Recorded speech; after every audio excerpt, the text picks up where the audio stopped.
오늘 제목 한번 같이 따라해 보실까요? 구원이 가까웠습니다. 저희는 지금 로마서 12장부터 이런 이야기를 함께 나눴어요. 하나님께서 예수 그리스도를 우리에게 주셔가지고 우리가 큰 사랑을 받았다.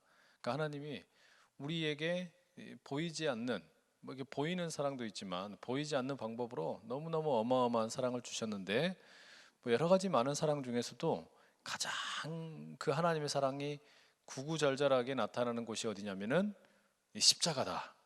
우리 교회 딱 들어오시면 여러분, 요 위에가 큰 십자가가 하나 있잖아요. 그죠? 예. 저 십자가를 저렇게 교회에다가 둔 이유는요, 저 예뻐라고 둔 것도 아니고 무슨 뭐 장식용으로 둔 것도 아니고, 저것이 바로 이 하나님의 우리를 향한 사랑을 보여주는 아주 귀한 장소이기 때문에, 상징이기 때문에 우리가 십자가를 저렇게 두고 있지요. 그런데 하나님께서 사랑을 십자가에서 어떻게 보여주셨냐? 아들 예수 그리스도를 우리에게 내어주심으로 우리의 죄를 깨끗게 하시고, 그리고 예수님께서 죽으셨지만 다시 부활하셔서 우리 모두에게 부활에 대한 소망을 갖도록 주신 것, 이게 우리에게 보여주신 큰 사랑의 어떤 그 내용입니다. 그런데 이런 사랑을 딱 받고 보니까, 여러분, 사랑을 받고 나서 그냥 우리가 입을 딱 씻어버릴까요? 아니면 사랑 받았으니까 나도 누군가에게 이걸 좀 이렇게 나누어 주면서 살아야 될까요? 예, 우리가 그 보통 일반적으로는 그렇게 사랑을 많이 받으면 그걸 나누어 주는 게 마땅하겠죠. 그 이야기가 우리가 12장부터 이렇게 쭉 읽어가는 이야기예요. 그런데 그 이야기를 이 바울이 교회 안에서는 우리가 어떻게 살고 또 교회 바깥에서는 우리가 어떻게 살아야 할까, 이렇게 나누어서 이렇게 이야기를 하는 겁니다. 그런데 교회 안에서 사는 거에 대해서는 제일 처음에 뭐라고 이야기하냐면 이 소명이라는 걸 이야기해요. 부르심. 오늘 이 밤에 참 어려운 시간인데 이렇게 그 예배의 자리에 처음 나오신 우리 새가족 분들 계시잖아요. 얼마나 귀한지 몰라요. 그런데 제가 꼭 드려야 될 이야기가 하나 있어요. 오늘 처음 오신 분들에게만. 그게 뭐냐면, 여기 여러분이 오고 싶어서 오신 게 아니고 하나님이 여러분을 불러주셨기 때문에 여기 오신 겁니다. 내가 여기 오늘 시간이 남아가지고 저녁에 별로 뭐 딱히 할 일도 없고 TV도 재밌는 거 안 하니까 누가 가자 그래서 오늘 그냥 이렇게 오신 게 아니고, 하나님께서 나를 불러주지 않았으면 여기에 우리가 올 수가 없는 겁니다. 우리는 그렇게 믿거든요. 그걸 뭐라고 부르냐면 우리가 그걸 소명이라고 불러요. 부르심. 그러니까 임금이 신하를 부른 것처럼 왕이신 하나님께서 우리 한 사람 한 사람을 예배의 자리로 불러주신 거예요. 그래서 우리가 지금 이렇게 예배를 드리게 되었다라는 말이죠. 그렇게 하나님께서 우리를 부르신 다음에, 그러면 뭐 얼굴 보고 그냥 가라 이렇게 하시는 게 아니라 어떻게 하세요? 은혜를 부어주세요. 우리의 어떤 마음의 간절한 소원도 들어주실 때도 있고, 또는 우리가 말하지 않았음에도 불구하고 하나님께서 먼저 응답을 해주시는 경우도 있고, 여러 가지로 이게 사랑을 부어주시는 겁니다. 그렇게 사랑을 부어주신 다음에 그러면 우리에게 그냥 부르셔가지고 사랑 주고 끝나는 게 아니라, 사람이 여러분 좀 쓸모있는 인생이 되려면 어떻습니까? 그냥 돈이 많아가지고 맨날 그냥 탱자 탱자 놀고 먹고 하는 게 이게 그 사람 사는 것 같아요? 그러지가 않죠. 언제 사람이 사람 사는 것 같냐면은, 무언가 의미 있는 일을 할 때, 내가 뭔가 쓰임 받는 것 같을 때, 그때 사람이 내가 좀 이 쓸만한 사람이구나 이런 느낌을 갖게 되잖아요. 그래서 하나님께서 우리 한 사람 한 사람을 뭐 나이가 많든지 나이가 적든지 몸이 좀 아프든지 몸이 뭐 건강하든지 상관없이, 아무런 상관없이 부르셔가지고 그리고 소명을 하셔가지고 은혜를 듬뿍 주신 다음에 뭐 하셔요? 사명을 주세요. 사명. 일을 주신다는 말이에요. 일을. 여기서 복음의 일을 감당을 잘 해라라고.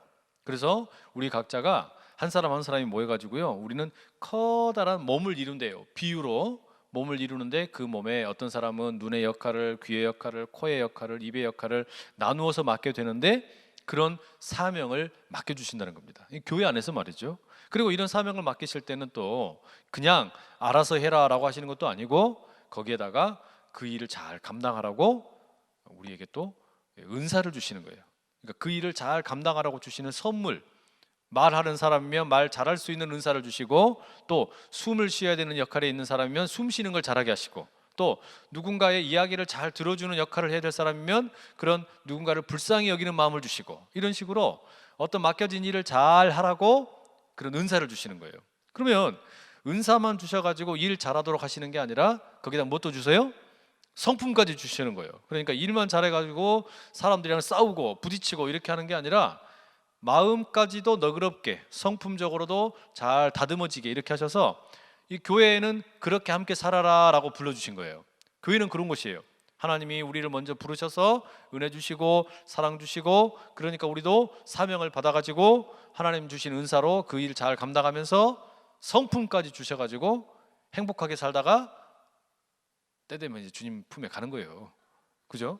그런데 교회 안에서만 그렇게 사는 게 아니라 또 우리가 교회 바깥에서도 살잖아요.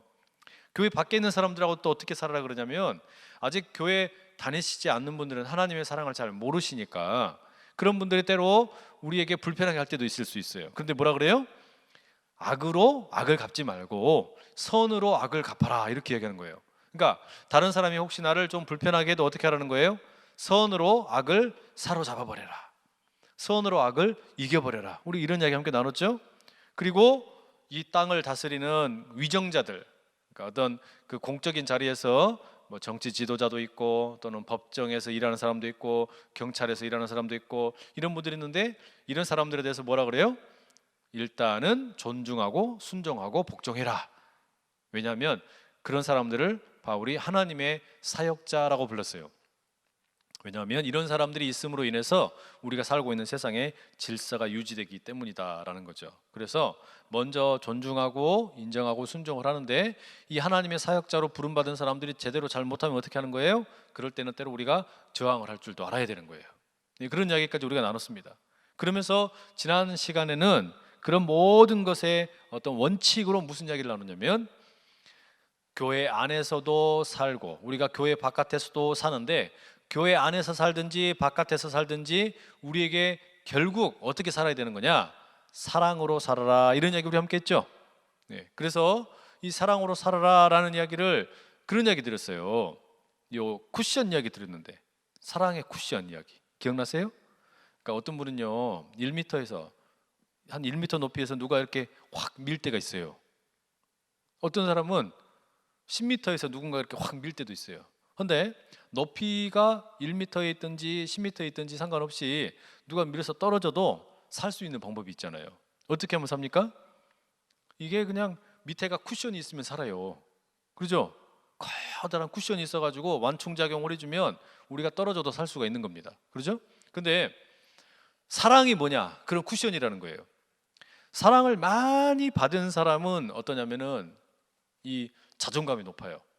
누가 나를 무시해도 내가 부모님으로부터 사랑을 많이 받았고 또 주변에 있는 사람들로부터 많이 사랑을 받은 사람은 다른 누군가가 와서 나를 막 이렇게 좀 못살게 굴고 해코지해도 어때요? 니까짓 게 뭔데 나를 이렇게 자꾸 갉아내리고 난리야, 그러는 거예요. 왜요?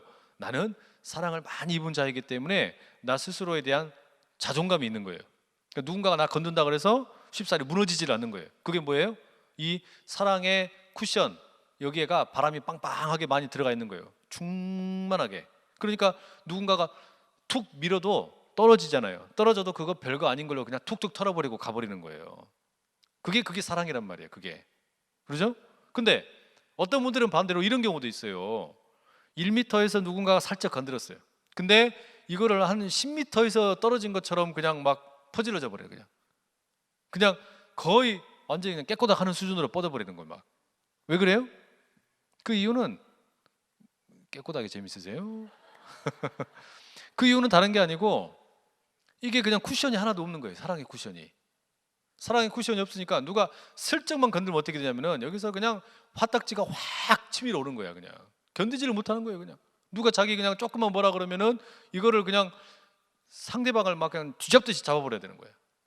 왜냐하면 사랑을 못 받아서 그래요. 사랑이 없어서. 사랑이 없으니까 이런 거에 대해서 금방 너무 쉽게 막 넘어지는 거예요. 이게 그냥 너무 그냥 쉽게 자빠져 버리는 거예요. 그러니까 여러분, 우리가 때로 부모님이 나를 사랑을 안 해줄 수도 있잖아요. 오늘 우리 교회 처음 오신 분들 많이 계시는데 부모님으로부터 사랑을 충분히 많이 못 받은 분들이 있을 수 있습니다. 그죠?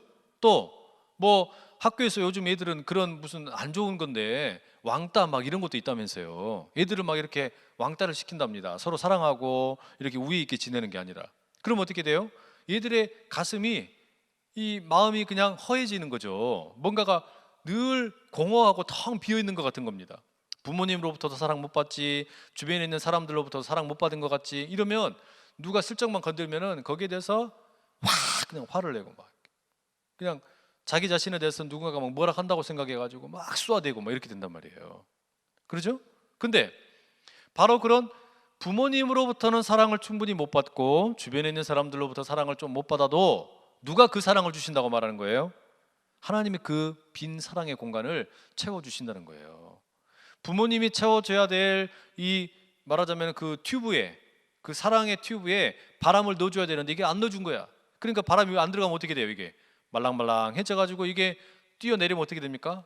이게 하나도 이게 완충작용이 안 된단 말이죠. 주변에서 친구들이 이렇게 도와줘야 되는데 바람을 안 넣어줘. 오히려 빵빵하게 들어가 있는 그 튜브를 막 찔러버리네. 바늘 갖고 찔러버리고 칼로 찔러버리고 이러면 어떻게 돼요? 숭숭 바람 다 빠져버릴 거 아니에요. 이러면은 조금만 건드리면은 자빠질 때 그냥 쿵 막 떨어지는 거예요. 근데 그런 거를 우리가 그렇게 살고 있다는 걸 아시는 거예요, 하나님이. 그러니까 하나님 어떻게 하신 거예요? 십자가에다가 예수님이 못 박게 죽으시기까지 우리를 사랑하신 거예요. 내가 너 이렇게 사랑한다고 하시면서. 그렇게 하나님을 만나면 그 하나님의 사랑을 딱 만나면 어떻게 돼요? 사람이 단단해지는 거예요. 마음이 단단해지는 거예요. 왜요? 지금까지 한 번도 경험해 본 적이 없는 거거든. 이건 영감도 나를 이렇게 사랑해 준 적이 없는데.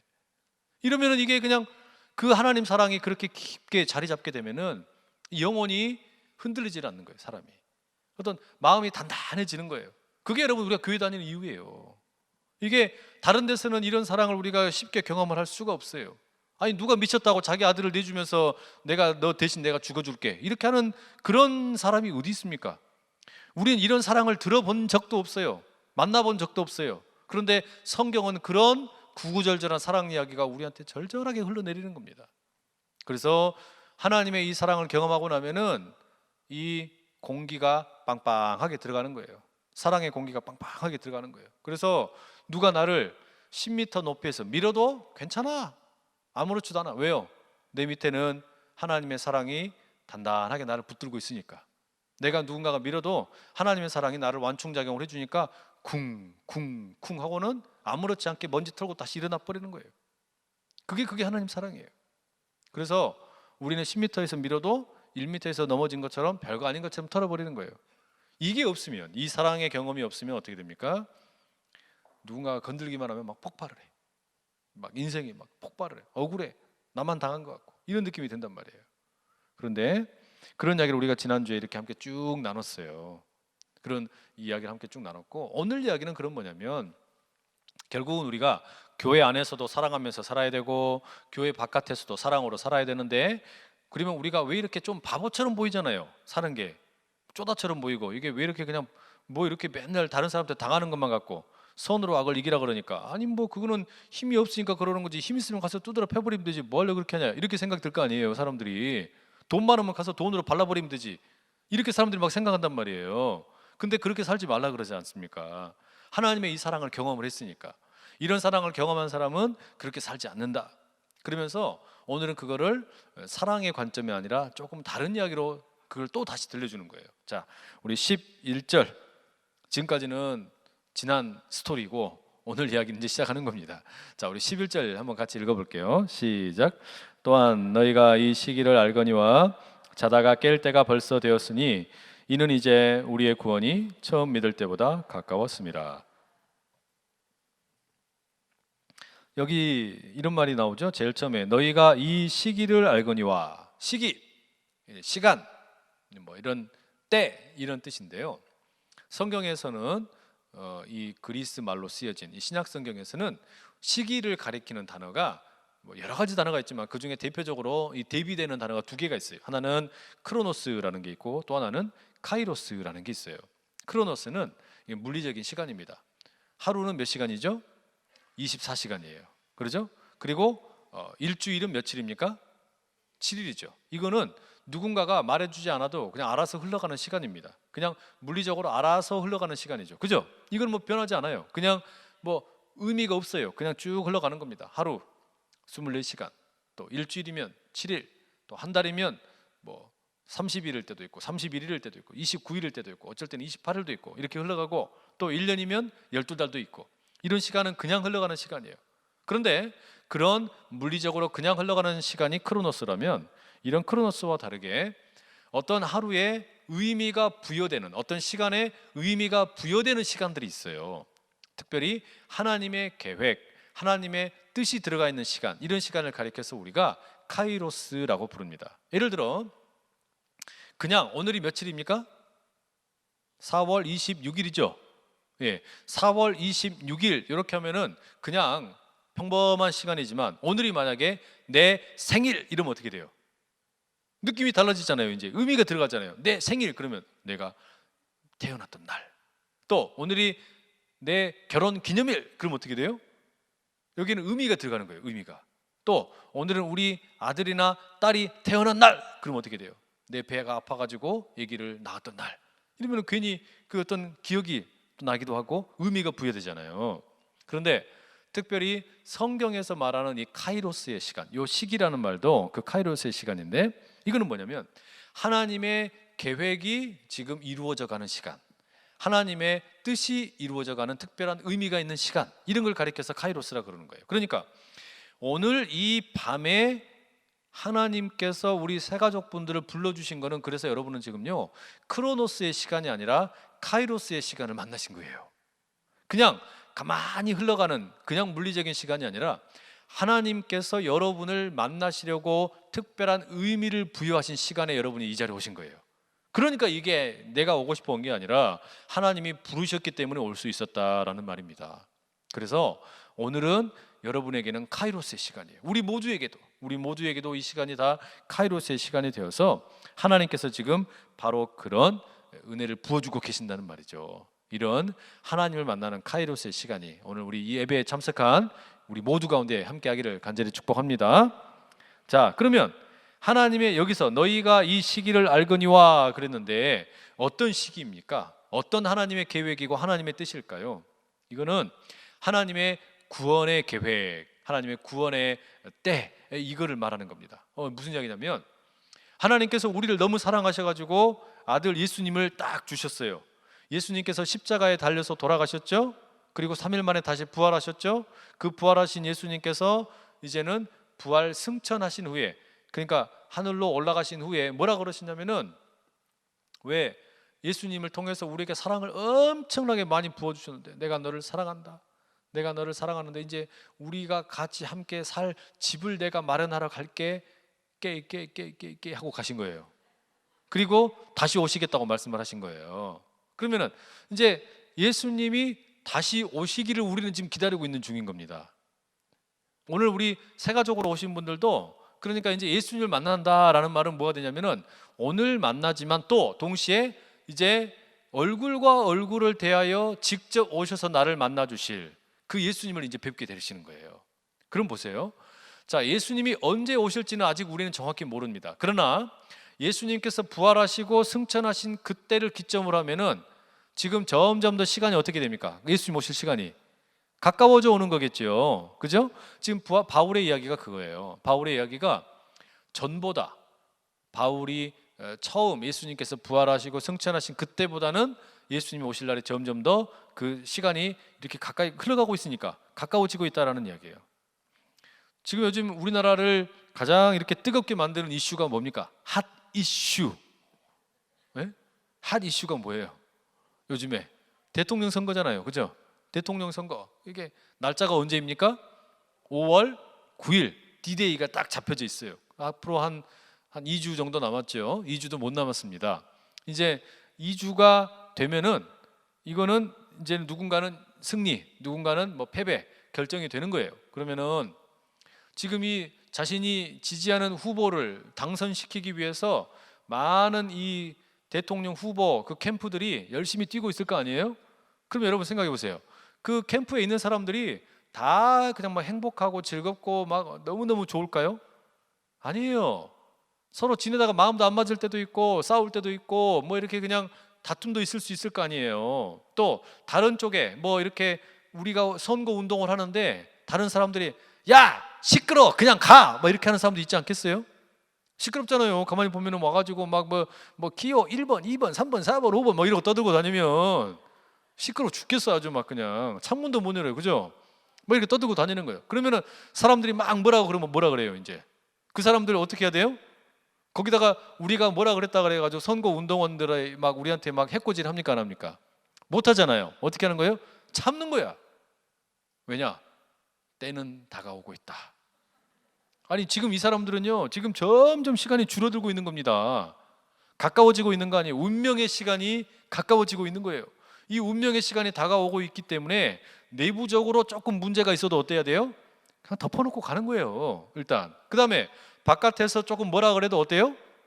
참고 그냥 가야지. 여기서 뭐 바깥에서 뭐라 그런다고 막 선거운동 하다 말고 막 단추 풀고 가서 이래 막 하고 할 수는 없잖아요. 그러죠?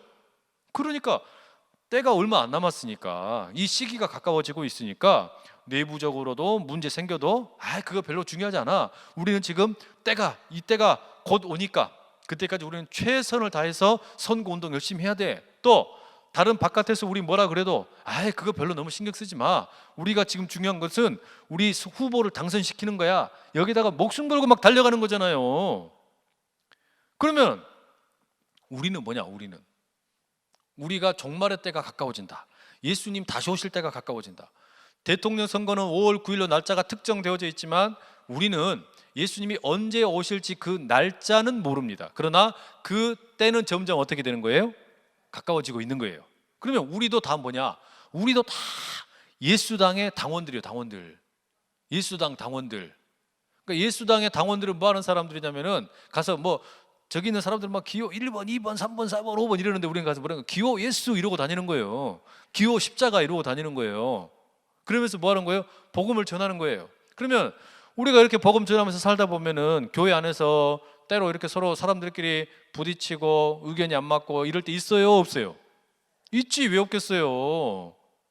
집에서도 싸우고 그러는데, 교회에서 같은 집 식구들도 아닌데 때로 다툴 때도 있고 마음이 안 맞을 때도 있지. 왜 없겠어요? 또 우리가 전도하고 뭐 이렇게 하다 보면은 전도하는 거 다 뭡니까? 선거 운동하는 거예요. 이거 다 예수님이 왕으로 오시니까 빨리 정신 차리고 오십시오 이거 하는 거 아닙니까?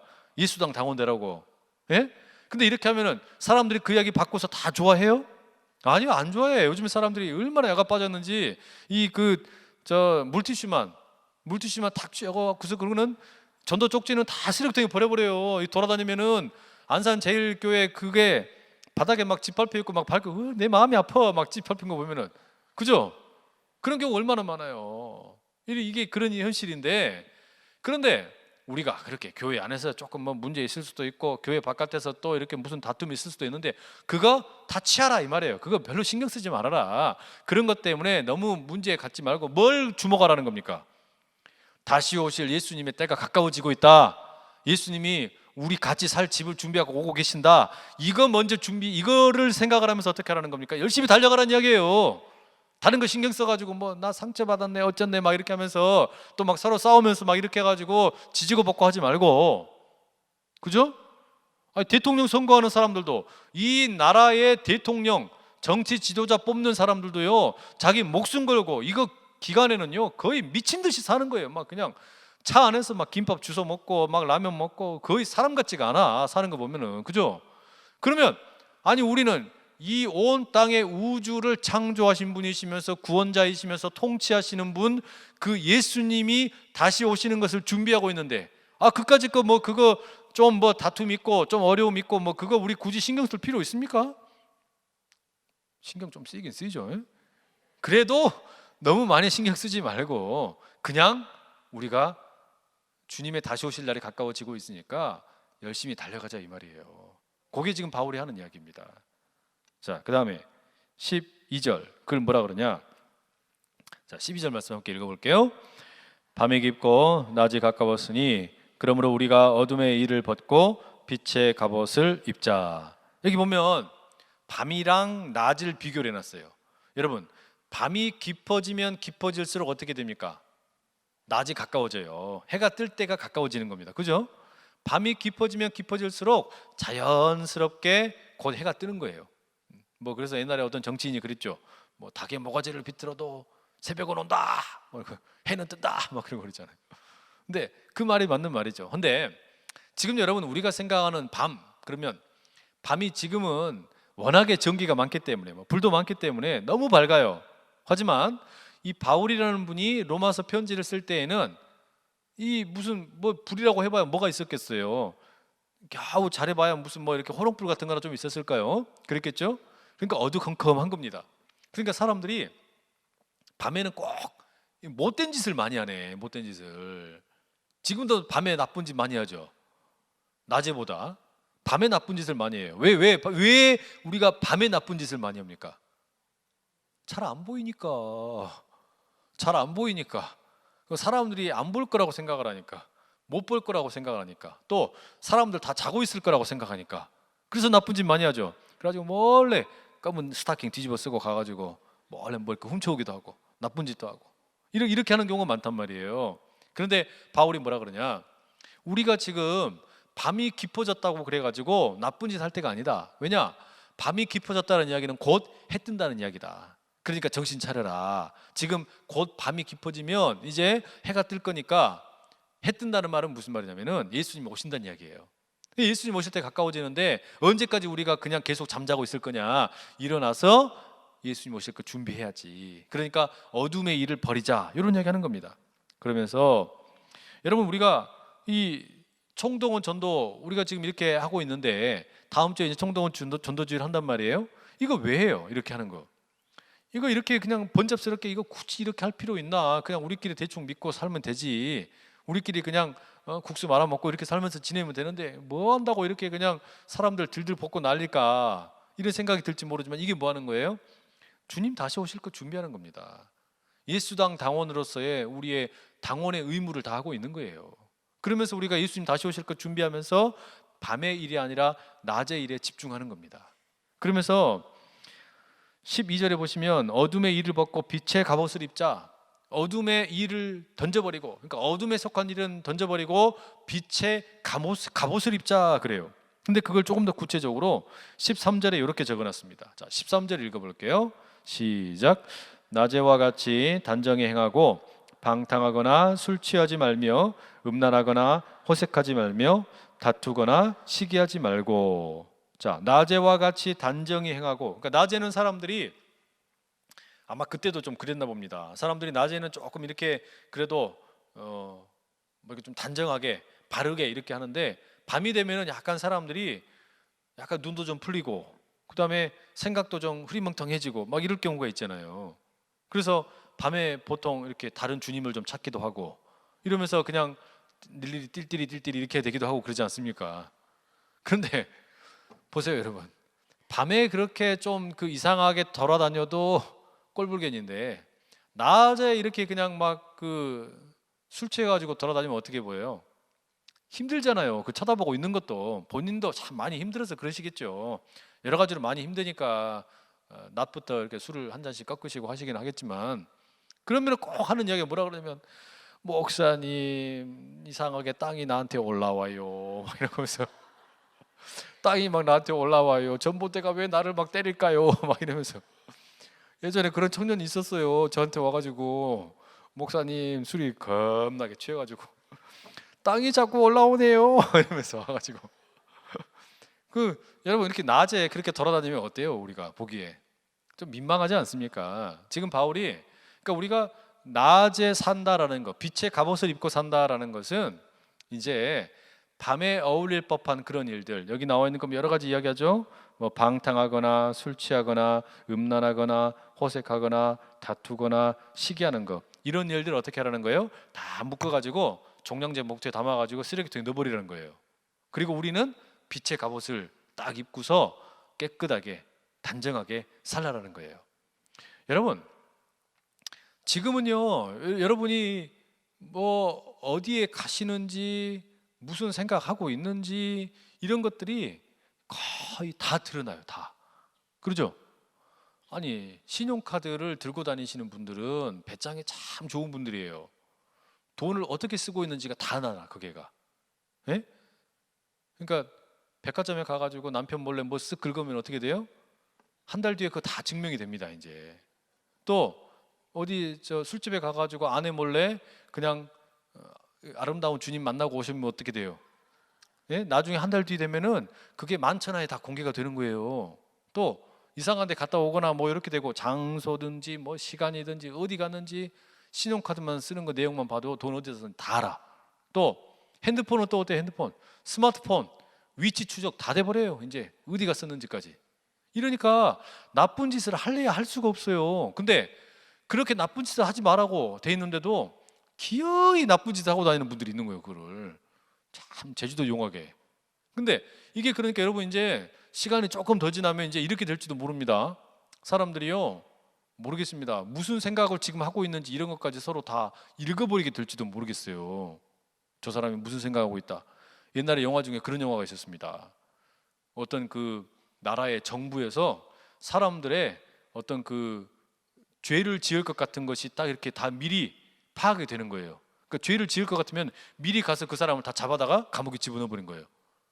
지도 같은 영화죠. 아주 영화지만 죄를 짓지도 않았어. 근데 죄를 지을 것 같은 가능성이 보이니까 가서 데리고 잡아다가 감옥에 집어넣어 버리는 거예요. 나쁜 놈이라고. 근데 그런 시대가 올지도 모르는 겁니다. 여러분, 저도 만약에 제가 안경을 딱 하나 쓰고 왔는데 그 안경이 여러분의 생각을 다 투시하는 안경일지도 몰라요. 그래가지고 여기 딱 보니까 우리 집사님이 예배는 안 드리시고 다른 생각하고 계시네. 아니, 우리 권사님이 왜 지금 예배 시간에 돈 걱정을 하고 계실까? 이게 다 보일지도 몰라요. 이제 나중에 큰일 났어. 이제 어떻게 하면 좋아요? 이렇게 우리가 뭘 할 수가 없는 시대가 다가옵니다. 지금은 뭐 온데 간데서 뭐 이런 걸 다, 그러니까 죄를 지으면 무슨 뭐 일이, 그러니까 죄를 지은 게 드러나지 않았으니까 우리가 사는 거지. 죄 지은 게 드러나기 시작하면 어떻게 돼요? 벌만 할 겁니다. 다 이게 막 죄악의 리스트를 만들어 가지고 쫙 뽑으면은요, 이게 얼마나 나올지 모르겠어요. 쫙쫙쫙쫙쫙쫙쫙. 그러면 이제는 발뺌을 할 수 없는 그런 시대가 올지도 몰라요. 자, 그러면 여러분, 이런 것은 우리에게 그냥 발목을 잡는 것일까요? 우리를 그냥 불편하게 만드는 일일까요? 꼭 그렇지만도 않아요. 이제 이런 것은 다 밤의 일이라는 거예요. 어둠에 속하는 일이었다는 거예요. 하지만 우리가 빛의 갑옷을 입는다라는 말은 무슨 이야기냐면, 예전에는 이런 게 그런 것에 사로잡혀서 내가 이런 거 죄 지으면 들키면 어떡하지? 나 이런 것 때문에 누가 나 뭐라고 하면 어떡하지? 우리 그게 무서웠잖아요. 근데 예수님의 사랑을 입은 사람들은 이제 뭐가 되는 거예요? 당당해지는 거예요. 뭐냐면, 나는 내 삶이 떳떳하다. 내 삶이 하나님 보시기에 건강한 예배자로 나는 산다. 이 마음이 있는 사람은 그런 어떤 누가 뭐 나를 보든지 말든지, 뭐 누가 나를 뭐 이렇게 조사를 하든지 말든지, 그런 거에 대해서 우리가 꿀릴 필요가 있어요, 없어요? 내가 떳떳하면 아무 이유가 없잖아요. 그러면, 그죠? 요즘에는 연예인들도 참 힘든 시대인 것 같아요. 연예인들도 옛날에는 그러지 않았던 것 같은데 요즘에 연예인들이 연애를 못해요. 얼마나 지독하게 파파라치들이 막 파파라치 막 이렇게 사진 찍고 다니고 막 이러니까 무슨 데이트를 못해. 그러니까 막 모자 뒤집어 쓰고 다니고 막 마스크 하고 다니고, 왜 그렇게 잘생기고 이쁜 얼굴 다 가리고 다니는지 몰라. 안 들키려고 그러고 살잖아요. 그러다가 뭐 또 사진 찍으면 막 그냥 인터넷에 쫙 나와. 누구랑 누구는 공항에서 어디로 갔다 만났습니다. 뭐 이러면서 사람들의 호기심을 자극해가지고, 누가 언제 궁금했나? 그런 거 막 이렇게 쫙 보여줘요. 사람들 괜히 궁금하게. 그러면서 도대체가 이 다 숨어 다니게 만들고, 숨어 다니게. 여러분, 우리가 떳떳하면 숨을 필요가 있어요, 없어요? 밤에나 숨어 다니는 거지. 밤에는 안 보이니까 숨어 다니는 것처럼 보이는 거죠. 그러나 내가 떳떳하면 뭐 하려고 숨어 다니겠어요? 빛의 갑옷을 입는다, 어둠에 속한 자가 아니라 밝은 대낮에 다닌다. 이게 다 무슨 이야기예요? 우리가 깨끗하고 떳떳하게 산다라는 말입니다. 그러니까 깨끗하고 떳떳하게 산다라는 것은 예수님 다시 오실 날이 가까워지고 있기 때문에 예수님 다시 오실 그 날을 준비하면서 거룩한 신부로 나 스스로를 준비한다는 이야기예요.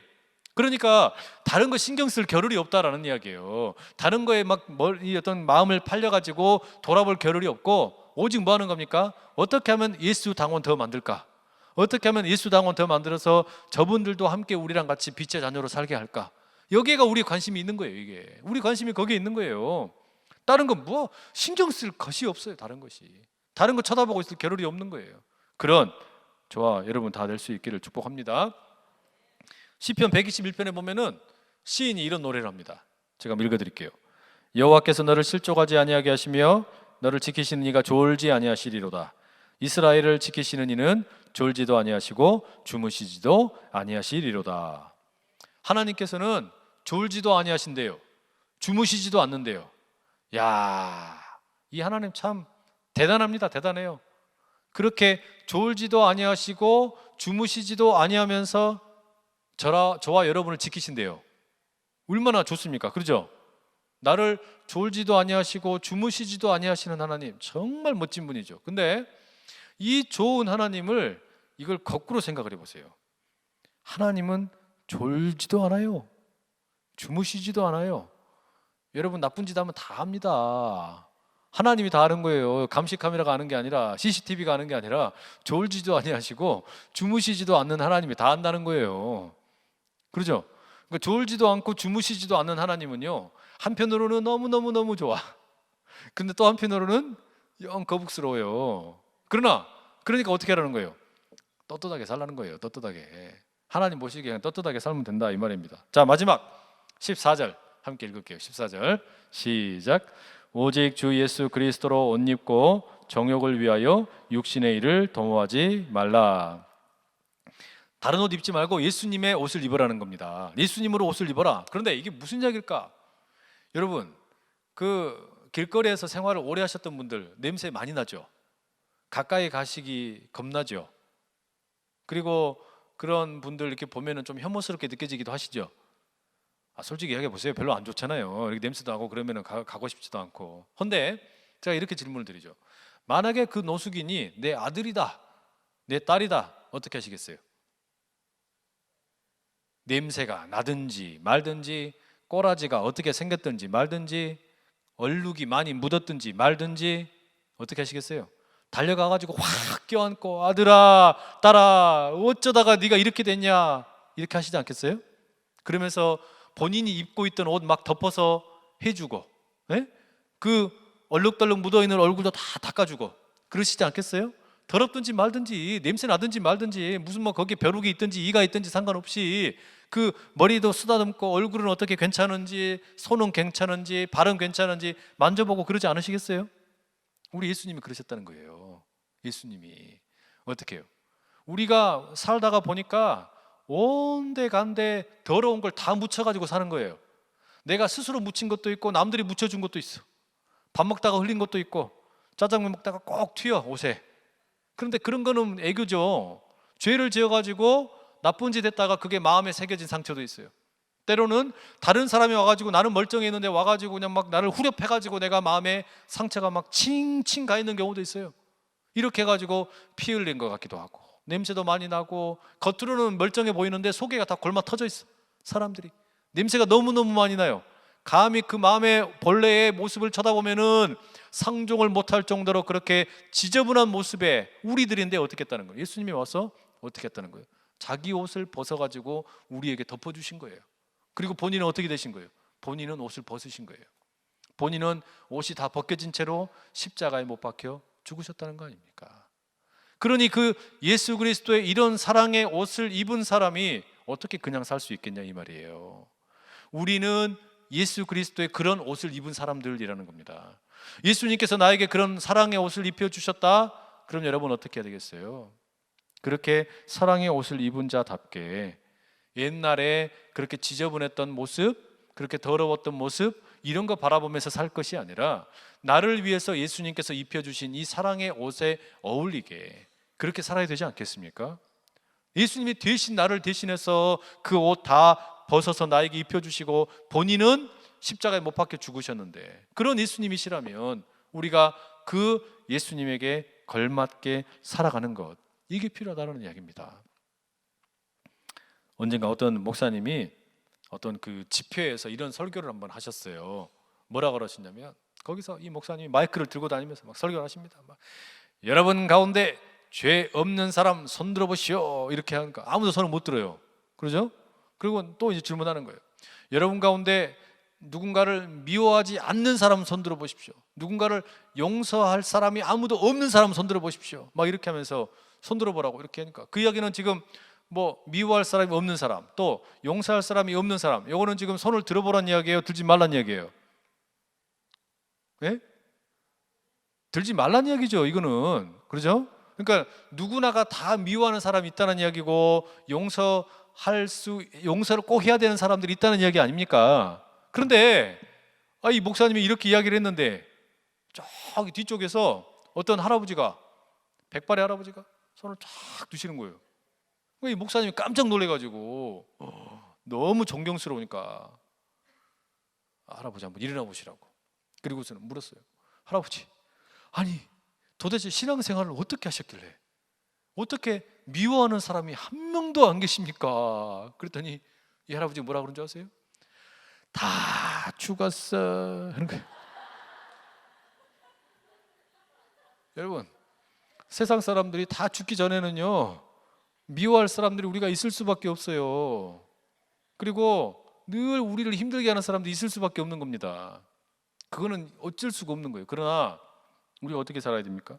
죽으면 다 끝나버리는 것이 현실이지만, 죽는 것이 끝이지만, 그러나 예수님이 다시 오실 것을 생각을 하면서 우리가 예수님의 옷을 입고 살아가면은 우리 보고 어떻게 살라는 거예요? 그런 것에 너무 얽매여가지고 악으로 내가 악을 갚아야지, 저 사람이 나를 뺨을 한 대 때렸으니까 나는 그러면 이자를 갚아갖고 2대 때려야지, 이렇게 해가지고 막 그렇게 살지 말라는 거예요. 왜요? 내가 사랑을 입었으니까, 갚을 길 없는 사랑을 입었으니까. 그러면 그 사랑을 입은 자답게 우리가 서로를 위해서 사랑의 펌프질을 하면서 살면 하나님의 더 충만케 하시는 은혜가 우리 모두에게 넘치게 될 줄로 믿습니다. 우리 그 마음 가지고요, 넉넉한 마음으로, 특별히 오늘 이 자리에 처음 오신 우리 새가족분들, 그런 하나님의 마음이 여러분들 가운데 나누어지실 수 있기를 간절히 축복합니다. 기도하겠습니다. 사랑하는 아버지 하나님, 오늘도 저희들에게 귀한 수요일 저녁 허락하여 주시고 함께 모여서 예배하고 또 찬양하고 주님의 말씀 나누며 기도할 수 있게 해주시니 감사합니다. 주님께서 우리를 향하여 부어주신 큰 사랑이 먼저 있었기 때문에 그 사랑으로 인해 우리가 서로를 용납하고 또 바깥에서 살아가는 동안에 어려움이 있을지라도 넉넉히 이기고 나갈 수 있는 주의 백성들 다 되게 하여 주시옵소서.